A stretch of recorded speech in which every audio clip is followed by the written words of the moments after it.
What's good, y'all? This is February the 28th. It's your boy Jones. And a viewer, a Patreon, asked me to give my thoughts on Kanye West's documentary. For those who are not aware, Kanye West, the musician, hip hop singer, or rapper, producer, right? There's a documentary out on the rise of Kanye on Netflix that came out recently, and it's three parts, and two parts already out. The third part is going to be released Friday, if I'm not mistaken. And he wanted me to give my input on Kanye West, the documentary, and what I think is going on with him right now. And so I decided, why not? I mean, crypto is, I've talked about crypto a lot, and I'll be talking about crypto again. But if you guys want me to do, review something, a current situation, I mean, that's what the Patreon is definitely for. So it's not a secret. For those who don't know, Kanye is one of my favorite rappers, producers. I remember when Kanye dropped College Dropout. The album had a huge buzz at the time, even where I lived. And I remember at that point I was going to school, and there was this kid by the name of Joe. And Joe always had the mixtapes. Back then, there wasn't, for you guys who are younger, it wasn't no Apple Music or Spotify. No, man, you had to go on LimeWire, bro. We went on LimeWire and other music downloads, right? Which wasn't legal at the time, let's be honest, and got music that way, bro. But we used to get all the mixtapes that were hot in New York and all of that, right? And so Kanye West has always been an artist that you knew he was gonna blow up. And I mean, when the Blueprint came out, when he produced most of the Blueprint album, which was some people consider that one of the classics. That is Jay-Z's album, right? And everybody wanted that sound because Kanye had that soulful sound, and everybody wanted it, right? He changed the game with that sound on the Blueprint album and whatnot. And then, a decade later, or less than a decade later, he changed the sound of music again with 808s and Heartbreaks, right? And that's where you see now a lot of these emo rappers that people like now. Kanye started that wave too, for people that didn't know, right? So let me just say, I think the documentary, whether you like Kanye West or not, I think the documentary, it's a very well done documentary. It shows Kanye's resilience. I mean, there was a scene in the first part of the documentary, the first episode, right, where Kanye's trying to rap in front of these A&Rs and managers, and they're like ignoring him. Everybody's like, yeah, we don't want to hear you rap. We just go make beats, And this guy is a very resilient person, and you could just see that he would do it by any means, right? He would take his equipment. Oh, excuse me. Oh, excuse me, guys. Whew. He would take his equipment and he would, rap in various hotels and stuff. I mean, this guy's a very dedicated individual, right? And it also showed the relationship with his mother. And I mean, the Kanye documentary, for the most part, is getting good reviews by different publications, as well as, fans and viewers, right? So I think it's a great documentary thus far. It shows the Kanye that I know growing up when I was in college. This is the Kanye that we love, right? And so people wonder what happened. How did it go from a guy who made College Dropout and Graduation and all these like great albums early on to now it seems he's embroiled in controversy every week with, his wife Kim Kardashian and Pete Davidson and whatnot, right?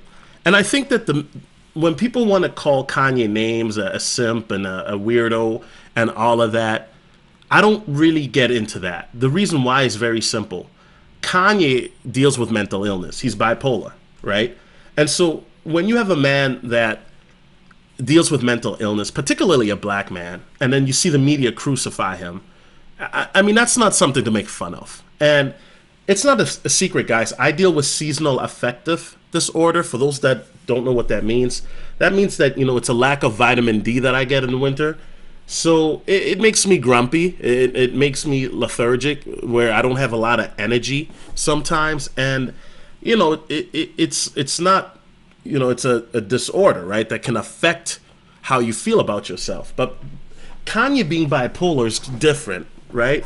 And so what he's doing is, and I'm not excusing him putting his wife on blast like that. No, I'm not here to defend her, because at the end of the day, there's stuff going on that we probably don't know about, right? You guys got to understand that when certain people go in public and try to paint themselves as the victim, we're always sometimes quick to believe a narrative when we don't really know what are the ins and outs of the story. But I will say that, Kanye going after her new boyfriend on social media is just not a good look. But he's lashing out. He is lashing out the best way that he knows how.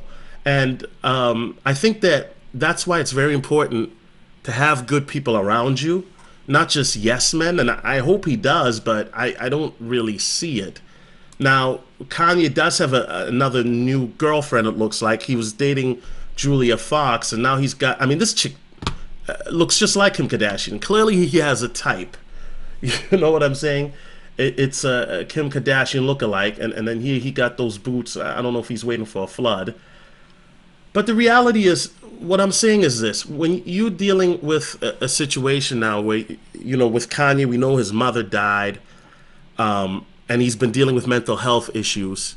I don't think it's something to laugh at. It's not something I would laugh at. The guy's lashing out, and he needs somebody to intervene or somebody to step in. I do think that Kanye is a great artist. Let me just say that. He's a very interesting person to listen to in interviews. And he's very intelligent. If you listen to a lot of his interviews, very intelligent. And he's been around Elon Musk, so that lets you know that, he's not a dummy. You know what I'm saying? Like, some of the stuff that Kanye has talked about in regards to space traveling, he was talking about that like a decade ago. And now you see your favorite Elon Musk and the other guy, Jeff Bezos, and others, multi-billionaire moguls doing all of that. And Kanye was talking about doing that over a decade ago and whatnot, right? So at the end of the day, I think the documentary is great. The first two parts are great. The third part, I'm curious to see what will happen with that. And I will keep Kanye West in my prayers, because I know he's going through it. And I think that right now, this is why it's important that, we're dealing with a pandemic where everybody's being affected by mental health. Everybody. And suicide is up, especially amongst men, black men in particularly. And unfortunately, when people lash out or people, they don't, like a person like Kanye, when he gets frustrated, he expresses himself in that type of way. It makes it, people tend to be dismissive and tend to want to make jokes, but it's not a joking matter to me. So to me, I look at this differently than, oh, he's a simp, oh, he's a lame, he's a weirdo. Once again, there's ins and outs to this. But once again, I highly recommend that you guys watch the documentary. With that, moving on, a lot more sideways action, guys, in the cryptocurrency market. And, it's weird because when you look at a lot of news, you see a lot of bullish news, right? But here's what's going on. The Ukrainian and Russian situation, I think, will crash the market, right? I don't know when. I can't give you a time frame. But I think that March is going to be bearish.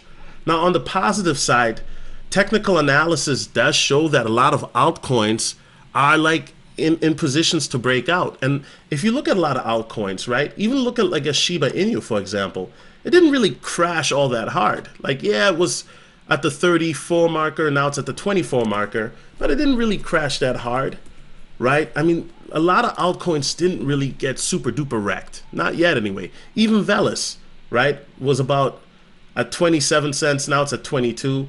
So altcoins, the market has healed pretty resilient. And so for me personally, guys, I'm going to be honest with you. This is going to be like a day-to-day basis for me because honestly, with the world events, nobody can predict what's going on. Now, if there is going to be a run-up, I don't see it happening until April, to be honest.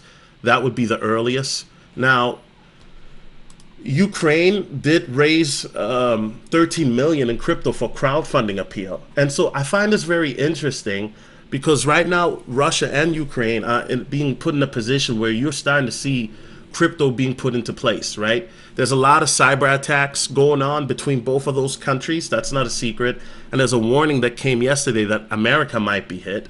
So, guys, all I'm saying is not financial advice, but I hope you have some cash handy. You know what I'm saying? And so $13 million in donations for the Ukraine, right? This is the Ukrainian president, I believe, if I'm not mistaken. And so that is an interesting sign. And if you look, Russia has been barred or banned from the SWIFT system, and they may use cryptocurrencies. Now, to me, this might be interesting because if Russia is going to use cryptocurrencies to get around, you know, being banned, these sanctions, it may pump the Bitcoin and Ethereum temporarily, right? It may pump the markets up temporarily.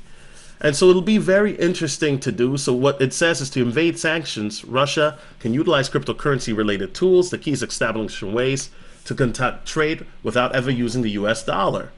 Russia is developing its own central digital currency, a digital ruble designed for use by trade partners without first converting into US dollars. Hacking techniques such as ransomware can facilitate the theft of digital currencies by Russia and thus recoup revenue lost to sanctions. Cryptocurrency transactions are recorded on the online blockchain, thus making them transparent, but new tools developed in Russia can help to hide the origins of these transactions that would allow other parties to trade with Russian entities without being detected. Indeed, October 2020, representative of Russia's central bank indicated that the new digital ruble would make that country less dependent on the U.S. and better equipped to evade sanctions. It would allow Russian entities to engage in transactions outside the international banking system without any other country or counterparty willing to trade in the digital currency. Now, that is very interesting, guys, and if you think about it, another thing I heard is that anybody trying to trade on the Russian stock market, if you're a foreigner, you will not be able to sell. Okay, so guys, you're seeing how crypto is already being used in this like cyber attack war, and I don't want to call it World War III. I don't think that this is that, but in this 2022 war, how this is about money, how like banking systems are now being used to try to cut off Russia, right, and how Ukraine is using crypto. And so, guys, this is going to be very, very interesting to see what transpires of this. I'm like I said, this is going to be a day-to-day thing, and anybody who tells you, oh, the market is going to do this or that, I would be highly skeptical, okay? Now, on some other news, some more positive news. Wealthy crypto traders are pouncing on Shiba Inu and several additional altcoins as market bounce back. Now, this is basically an article where it talks about that the 10 most purchased altcoins in the last 24 hours in top 1,000 non-exchange Ethereum whales. So Shiba Inu is one of the most purchased altcoins right now, right? And this came out yesterday. And when you look at this right here, and then other news right here, whales purchased a 107.5 billion SHIB, and then it shows that SHIB is at a death cross right now, right? It could get slaughtered. I find this very, very interesting. And the reason why I find this interesting is two reasons. There's news coming out that Shiba has a big announcement this week or next week, right? I'm not exactly sure what that entails, but some people are thinking it has something to do with a clothing line, but we shall see, right? But it's very, very interesting to see what this means for Shiba. The fact that, you know, so many people are purchasing it, right? It's a top 10 coin. If you look at here on the Ethereum smart chain right here, right? And or blockchain, excuse me. And then here you see the death cross right here, right? SHIB bulls will want to be nowhere near Shiba Inu when the price collapses.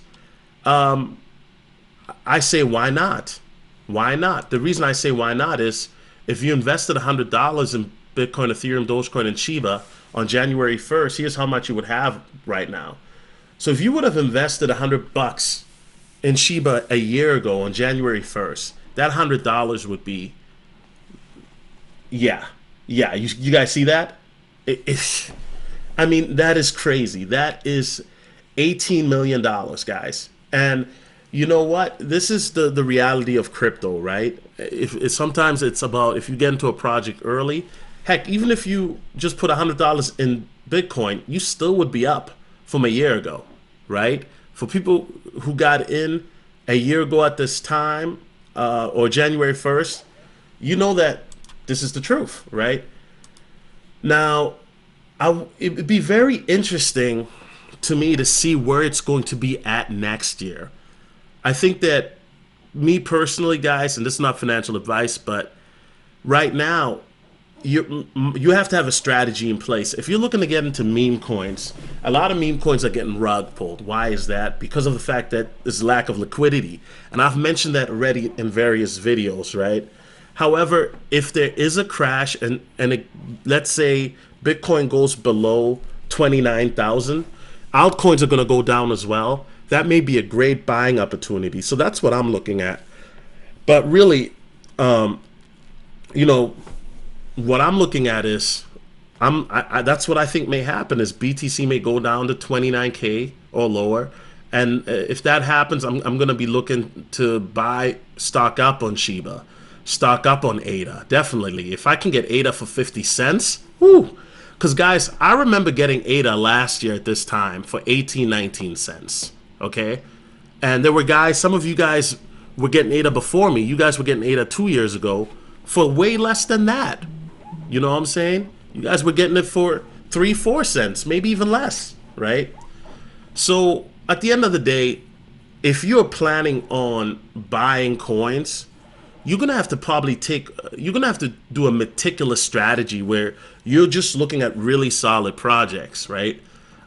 This whole flipping meme coins, if you're looking to do that, it could work for you, but unless you get into a pre-sale, right, or a private sale, a launch pad, good luck.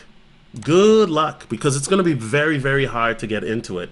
And even when you look at something like this, right, like let's take a Shibatron for example, okay? When you look at the volume ain't that much. It's not like it was 2 months ago where even a random meme coin would have, you know, millions of dollars in it, at least anywhere from 10 million on up. Now, looking at the tokenomics, it looks like this Shibatron only got 10 billion coins. And